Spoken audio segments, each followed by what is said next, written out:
James here from Guitarist.com, and today I want to show you a cool like a bass line chord melody thing that you can play on Don't Stop Believin. We're gonna learn just the bass notes, like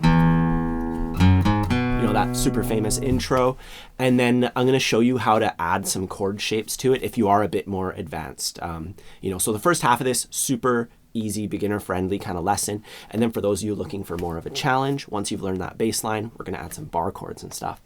Really quick before we get started, if you haven't grabbed your copy of my free ebook, I'll put a link to that in the corner and down below. If you enjoy learning guitar with me, please take a moment to subscribe to the channel. Otherwise, let's just jump right in.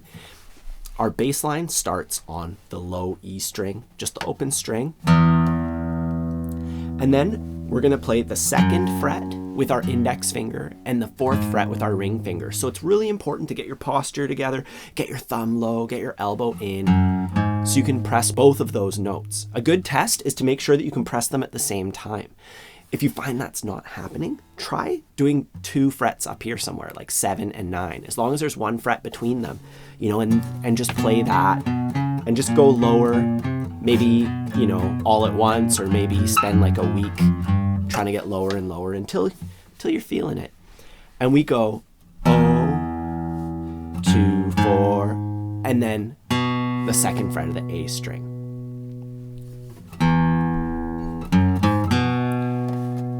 And it's really important to count out the rhythm to make sure you're playing everything at the right time, because timing is everything. For this one, our counting is in 1/8 notes. That means 1 and 2 and 3 and 4 and is the way that we're going to count. And I'll have the counting up above, and the notes just line up with the counting, right? So we count out loud: 1 and 2 and 3 and 4 and. So those 3 notes there are on the and of 3 and then 4 and. 3 and 4 and. And then we just keep holding that note that we ended on, and we're gonna play. So that's on the A string. I'm going 4, 6, 4. And once again, I'm using my index and my ring finger, and the rhythm is the same. It starts on the and after 3. 2, 3, and 4, and.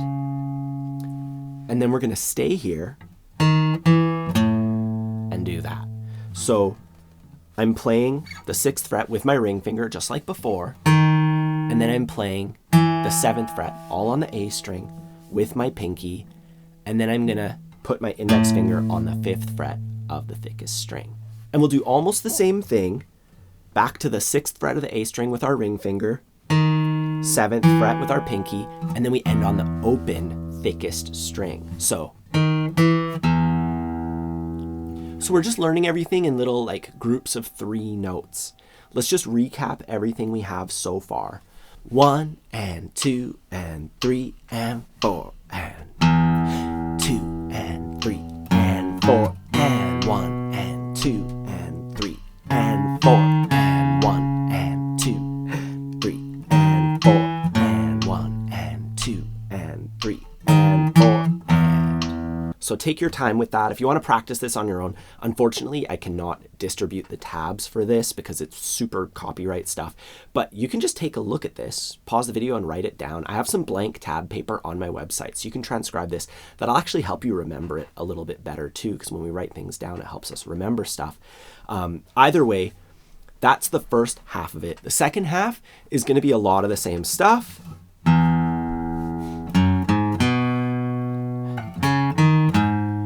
But then when we get to this point, it's a little bit different. So let's check that out. We're on our, our 2nd group of 3. We go 4, 6 on the A string, just like before. But instead of coming back to the 4th fret of the A string, we're going to go to the 4th fret of the thickest string. And then the next one. So we have a bit of a string skip there. We're going to the 6th fret of the D string, and then the 4th fret of the thickest string, and that's an octave. Those notes are both G sharp, so we play the higher octave, then down to the thickest string, and then we drag our index up to the 5th fret, and then the same thing that we ended with last time, just 6, 7 on the A string, and then the open thickest string. So I'll play this one here. Keep in mind our very first note for E starts on the and of 4, because we're continuing where we left off in the first half. If that doesn't make sense, when I play this entire thing, you'll see the counting and you can write it down and it'll all make perfect sense. 1 and 2 and 3 and 4 and 1 and 2, 3 and 4 and 1 and 2 and 3 and 4 and 1 and 2, 3 and 4 and 1 and 2 and 3.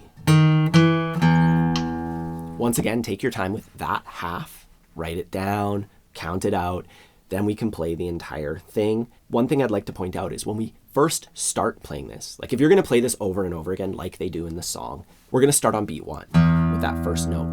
But every time we come back to the beginning, that note's going to be pushed to the and after 4. It's going to be a little bit earlier just based on the way the riff goes. It's something that most people would just feel out, but you know, you'll see as I play this through a couple times how that happens. 1 and 2 and 3 and 4 and 1 and 2 and 3 and 4 and 1 and 2 and 3 and 4 and 1 and 2 and 3 and 4 and 1 and 2, 3 and 4 and 1 and 2 and 3 and 4 and 1 and 2 and 3, 1 and 2 and 3.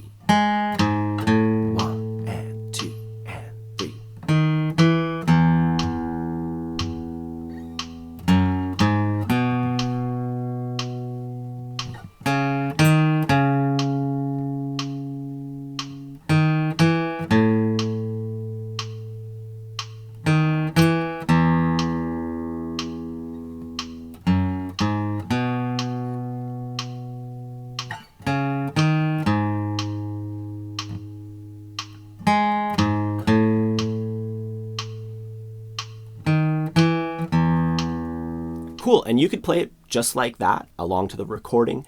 It's going to be a lot of fun. It's going to be great practice, but we can also add some chords to it to really make it come alive. I'm just going to take the tab that we have and just put the chord symbols over top of it. And we're going to be playing a strum on beat 2 during that big gap of space that we normally have. And as far as the chords are concerned, we have E, then B. This is why we're hitting, you know, intermediate territory, right? We're using bar chords, then C sharp minor, and then we're playing A up here instead of the open string, because even though the chord is harder than the open version of A, since our melody is up here, it's really easy to transition into that bar chord. B, same thing. Then we come down to G sharp minor and A again. If bar chords are new to you, or if there's something that you want to get into, I do have a method that is pretty much surefire at working your way into bar chords, developing the technique, the finger strength. I have some free lessons on my website. I also have a course, Bar Chords Made Easy. I'll put all that down below. Anyways, we're starting off on our E chord. I'm just going to play through this really slowly. I play my bass note, 1, 2, 3, and 4, and I would want to repeat that over and over again until I'm comfortable with it. 1, strum, 3, and 4, and 1, strum, 3, and 4, and if you copied the fingering that I was using earlier, your fingers are going to be in a good spot to land these bar chords, right? So going into that B chord, for instance, my index is already on the root. I just have to finish the chord with my ring finger, do my strum on beat 2, and then when we move on to the next one, 4, 6, 4, I play that with my index so I can work my way into C sharp minor pretty easily. And then here, I'm using my ring and pinky for that, and then my index can hit the root note of A for my A chord, for the 4th chord. And then we have to take a break, open strings, open chord, not too difficult. Same thing as before. And here,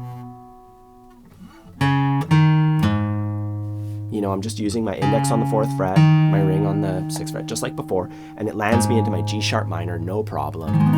That's a tough one to get all the strings to ring equally.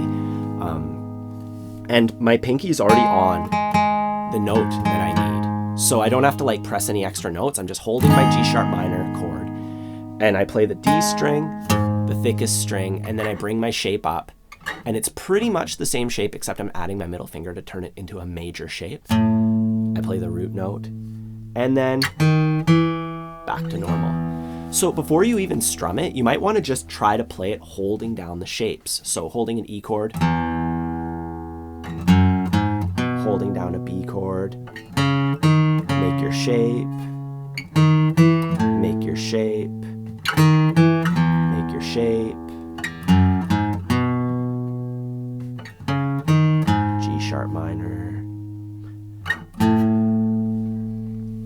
and then we just add a strum on beat 2 of every single chord. So from the strumming perspective, every measure feels the same rhythmically. It's not like all over the place.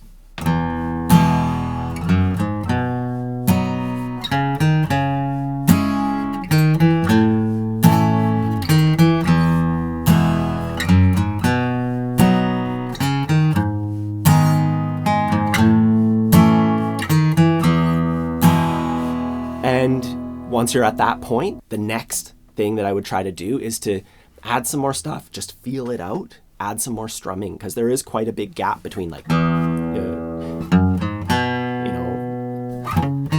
we're waiting quite a while, and you can put a bunch more strumming than just a single stroke there.